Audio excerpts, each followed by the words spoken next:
Welcome to the first video of the module 1 Azure Web Apps Overview. Over the next 15 minutes, we're going to talk about it's going to be a 30,000 feet overview wherein we're going to talk about what is app services before we get on to the hands-on and the demo sessions. This is going to give you a fair bit of idea what app services is all about and why do you need to use it and what are the different features, key features, pricing plans, and when should you consider using app services. So without further ado, let's get started. Before getting on to the definition, let's probably talk about how do we deploy our application generally. Now, as an infrastructure or system engineer, you kind of take care of your underlying infrastructure first, be the virtual machine, and on top of it, virtual machine, you've got your SSDs and storage and the SD cards and everything, and then you've got your network set up as well, and firewall, proxy.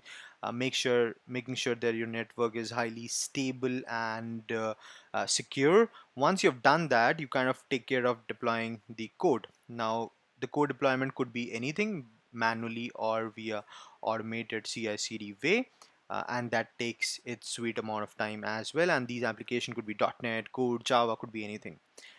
Now, once your application is ready to deploy, and you've probably deployed it, you've spent already a week's time setting up all of these underlying infrastructure. You take care of the maintenance part. Obviously, you got to take care of your application is always up and running, making sure it's highly available, load balanced properly so that users are able to serve the request every time. And then you take care of the scaling part as well. If one of the machines or containers goes down, somebody needs to watch it manually, or if you have a robust knowledge about any of the scripting language, shell, python, powershell, you will take care of the uh, those scaling part using the scripts, and obviously those scripts needs fixes basis on the new libraries available or new modules available. And then you've got your backup, the most important part for your highly availability in terms of if you're something hardware failure or software failure, you got to make sure that your app and database backups are up and running. And once you've spent around somewhere a week's time to 15 days, you're good to deploy your application onto production and start serving your customers. Now, all of this took a fair bit of time. These timeline could vary from any time between a weeks to 15 days, based on your team, skill set, environment, and everything. What happens when you use an app services? That's where app services power of Azure App Services comes in. It's an HTTP based services for hosting your web applications, mobile application, or RESTful APIs. Could be anything, and you could develop in any of your favorite language, be it .NET, Java, Code, Python, Ruby, PHP, and all of these applications run with scale, maybe Windows or Linux, and supports both of these environment. And it adds the power of Microsoft in terms of such as security, load balancing, auto scaling, automated management, continuous integration and delivery, custom domain, TLS, SSL certificate. All of these are taken care by Azure. You don't take care, we don't take care as an infrastructure. Those baseline infrastructure like setting up the virtual machines, virtual network, storage, and everything is supported using the power of Azure, and Azure takes care of all of these for us. We take care of developing some of the cool features, some of the features which solves problems of our customers so that can be delivered rapidly and serve our customers well. Now, features, we talked about that it could be language of any choice, be it .NET, Java, Python, doesn't matter. Pick your own language, and Azure Web Apps is ready to serve those application for you. You could run serverless code as well. What does that mean? You could use leverage Azure Web Apps web jobs to upload or deploy executable scripts. Now, these scripts could be anything. Probably fortnightly, you want to run some vulnerability scans, or you want to make sure that your code kind of deploys automatically. You want to run some cron jobs, and you could do that using the web jobs, and that comes out of box from Azure. Currently, it is has a limitation of 20 minutes. So all the requests beyond 20 minutes would start going to be resetting. and you could support any of the scripts, any of the programs, be it command, bat, exe, PowerShell, sh, PHP, Python, Node.js, or jar using Java as well. Scale up or scale out, one of the most important features. You could scale up your server's capacity, adding more CPU, memory, disk space, extra features like dedicated virtual machines. You could use those scale up, and then you can scale out as well, increase the number of virtual machine and go up to 100 of the virtual machines in case of your traffic has increased, or if you're working on an e-commerce site, your site is probably serving to a lot of customers. You could just scale out your application as you're gonna take care of it automatically for you. Hybrid connection, high chances if you're working on an enterprise organization like me, and you have a bunch of your users who are using Salesforce for custom expenses, or SAP for any of the billing reporting, or again any of the SaaS platform for your attendance, or any of those features. You could integrate your Azure web apps with those SaaS services as well.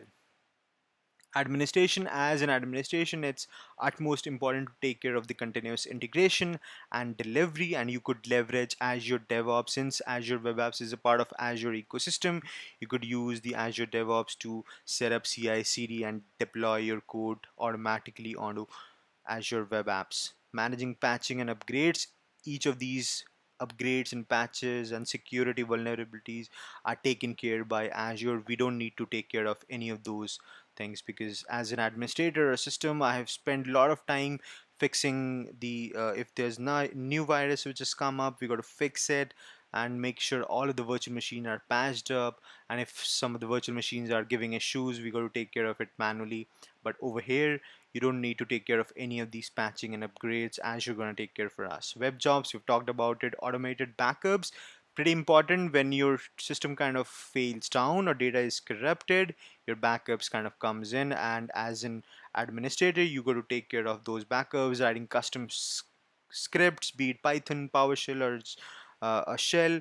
You got to make sure that you have understanding about the database you're working on. But Azure going to give you all of these features, automated backups out of box, and you could just back up your configs and DB.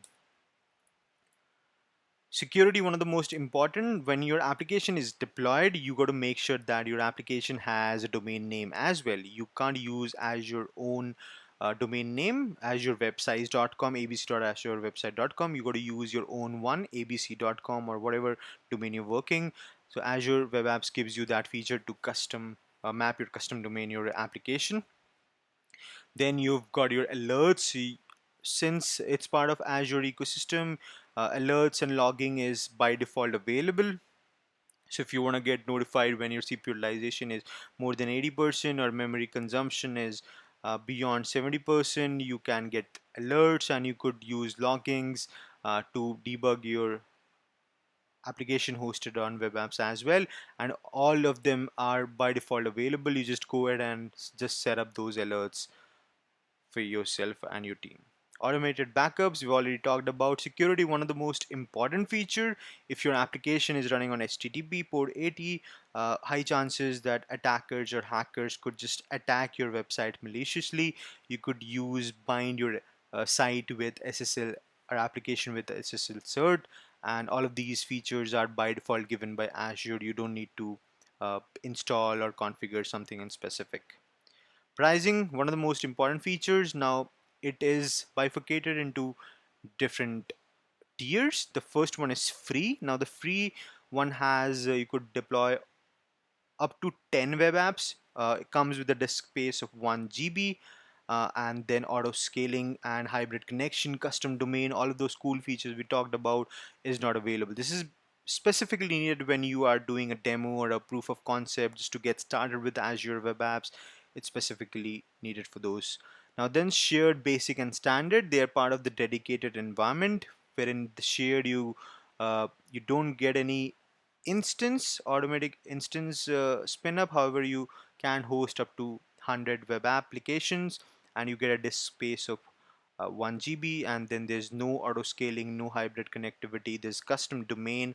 However, with basic, you get all of these features. You get to host um, unlimited application with a disk space of 10 GB. You get hybrid connectivity, custom domain, however, you get up to 3 instance scalability. And then you've got standard, wherein you've got a limited web application, and you get disk space up to 50 GB, and then you get all of those key features. And as you step a little higher, premium and isolated, these are the one which gives you unlimited web application, scale up to 100 of instances, hybrid connectivity, custom domain, get more amount of better performant SSDs and better memory to core ratio. You've got auto scaling, disk space up to 1 TB, and your application is kind of secluded from any other application, and you get an isolated platform. Integration with Azure front door as well. If you're working on a custom domain and you're serving your users with highly availability application, you've got bunch of pop location and your application is hosted over there. If one of the pop location goes down, Azure is going to take care of it. Front door is going to take care of itself and make sure that the traffic doesn't go to that particular location, and rest of the location would still continue to serve the request to your customers. We're going to have all of these demo one by one in the upcoming video. Alright, that's about it. I hope this was informative. In the next video, we're going to get started with the demo wherein we're going to have a UI tour of your Azure web application, and we're going to learn how you could just get started with Azure web apps to host your application. I hope this was informative. I'll see you in a while with the demo. Thank you.